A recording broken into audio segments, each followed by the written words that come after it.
Hi, this is Tracy. Thanks for being here. Please like and subscribe. It really helps the channel. I wanted to tell you about being 12 years old in a department store, drifting away from my mother while she was at a cosmetics counter, gravitating toward the men's fragrance display, picking up something in a dark green bottle and spraying it on my wrist. A woman who worked there came over, gently but clearly, and told me that one was for gentlemen. She was not unkind.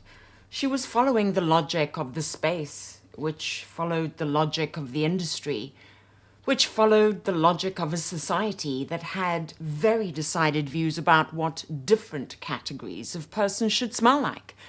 She wasn't inventing the rule. She'd been handed the rule and was applying it with perfect efficiency. That was not a long time ago.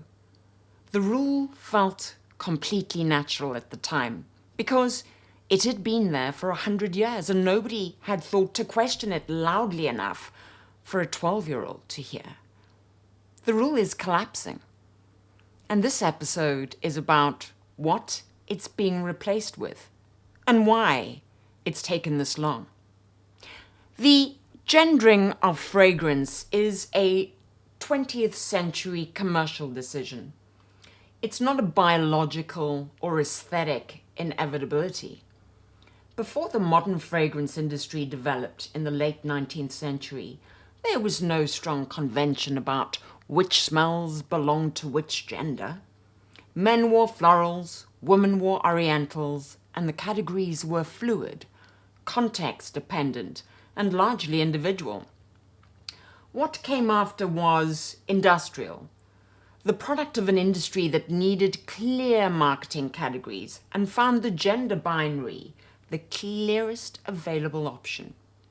Masculine fragrances, fougere, chypre, aromatic, wooden, clean, the smell of control and restraint.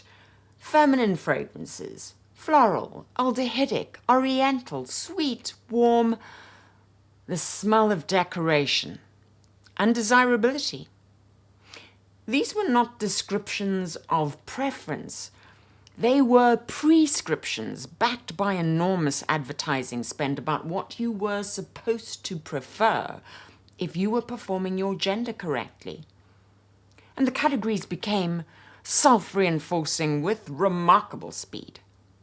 Men who wore florals were asked about it. Women who wore chypres were making a statement.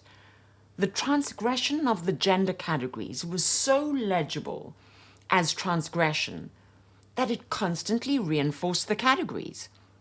Every deviation proved the rule. Now, this is a very effective way to maintain a commercial structure. So what's changing now is several things at once. The young consumer market is measurably less invested in the gender binary as an organizing principle for self-preservation or presentation. The fragrance community online forms opinions about fragrances before it knows what gender they're supposed to be for, which is structurally the correct order. The niche market has been making ungendered fragrance for 20 years because the niche market is less economically dependent on demographic clarity.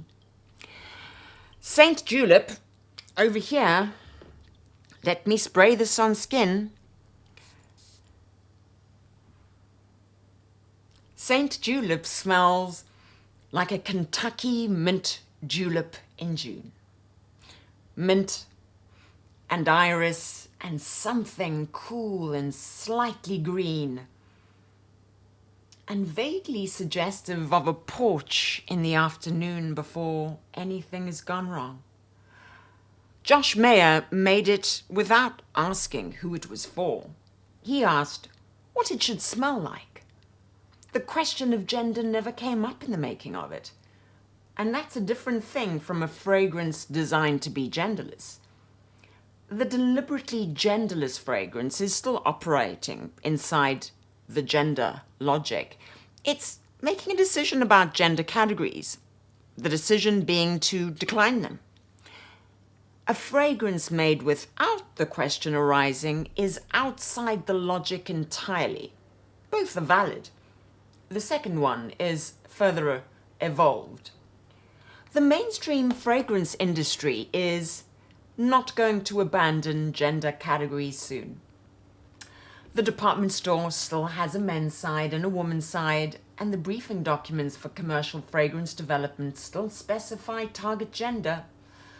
The economics of mass-market perfumery depend on demographic categories that can be advertised too efficiently. The niche market has already moved. The fragrance community has also moved. The people who buy fragrance as a considered choice rather than as a demographic reflex have largely stopped asking whether something is for men or women and started asking whether it's good. Saint Julep is good. The woman in the department store would probably have told me it was for gentlemen. She would have been answering a question I wasn't asking. The question I was asking, the only question that has ever been worth asking about any fragrance, is whether it's good. It is good. Wear whatever you want. Nobody's checking.